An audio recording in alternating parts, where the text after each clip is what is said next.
भतेरी अपने मजदूर माँ बाप की 2 लड़कियों के बाद तीसरी औलाद थी। 3 लड़कियों के पैदा होने से दुखी होकर उसके पिता ने उसका नाम भतेरी रखा था। भतेरी का अर्थ था बहुत, और भतेरी के माता पिता अब चौथी लड़की नहीं चाहते थे। खैर, भतेरी का नाम सार्थक हुआ। उसके बाद एक लड़के का जन्म हुआ, लेकिन भतेरी अभी भी एक बोझ ही थी। जब भतेरी 6 वर्ष की हुई तभी उसके बाप मर गया। पिता की मौत के बाद घर में जब उसकी माँ विमला और दादी रज्जो थे, जो इनके चारों भाई बहनों का भरण पोषण कर रहे थे।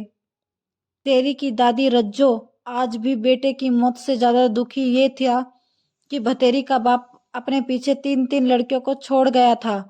वो अक्सर कहा करती थी, खुद तो मुक्ति पा ली, अब पता ना मेरी बुलाव कद होगी, कद भगवान इन नरकों से मुझे मुक्ति कर देगा। भतेरी ने लड़की होने के कारण अपनी पूरी जिंदगी अपने परिवार की घृणा और धुतकार ही सही। पति की मौत के बाद भतेरी की माँ विमला भी भाव शून्य हो गई थी। उसे भी अब अपनी तीनों बेटियां जिम्मेवारी नहीं, बोझ ही दिखाई दे रहे थे। लेकिन यहाँ समस्या पैसों की नहीं आ रही थी। ग्रामीण समाज आज भी भावात्मक समाज है। कई व्यक्ति थे जो भतेरी के इलाज के लिए पैसे खर्च करने को तैयार थे, लेकिन इन बोझ के लिए परिवार में कोई भी अपने शरीर की मज्जा देने को तैयार नहीं था। भतेरी की 65 वर्षीय दादी को भी आज अपनी जिंदगी के बचे हुए कुछ वर्ष भतेरी की जिंदगी से ज्यादा कीमती लगे। वो लड़की थी, इसलिए उसके परिवार के लिए उसकी जिंदगी बोझ थी। जब भतेरी 12 वर्ष की हुई तो उसे ब्लड कैंसर हो गया। डॉक्टर ने बताया कि काफी रुपया भी लगेगा और परिवार में से किसी को अपना किडनी देनी पड़ेगी। डॉक्टर ने साफ कहा था कि देने वाले की जान को कोई खतरा नहीं होगा। 12 साल की लड़की के ब्लड कैंसर होने की खबर जैसे ही गांव वालों को लगी, भतेरी के लिए गांव वालों का दिल पसीज गया। घर की माली हालत देखते हुए भतेरी के इलाज का पूरा खर्चा गांव वालों ने उठाने का फैसला कर लिया। अपनी बीमारी से घुटती भतेरी आज मर चुकी थी। घर पर काफी लोग जमा थे।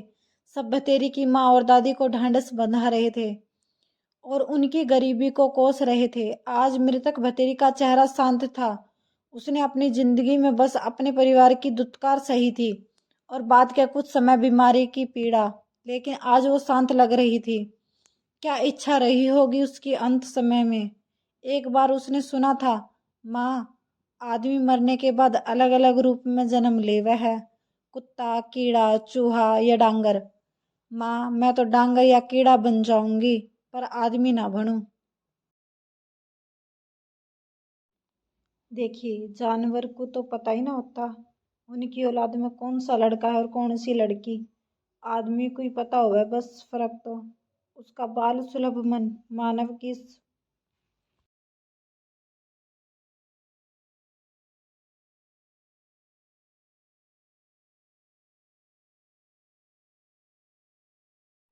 प्रवृत्ति का प्रतिकार नहीं कर सकता, लेकिन जिंदगी भर जो घृणा उसने अपने प्रति देखी थी, उसे वो जरूर महसूस कर सकती थी।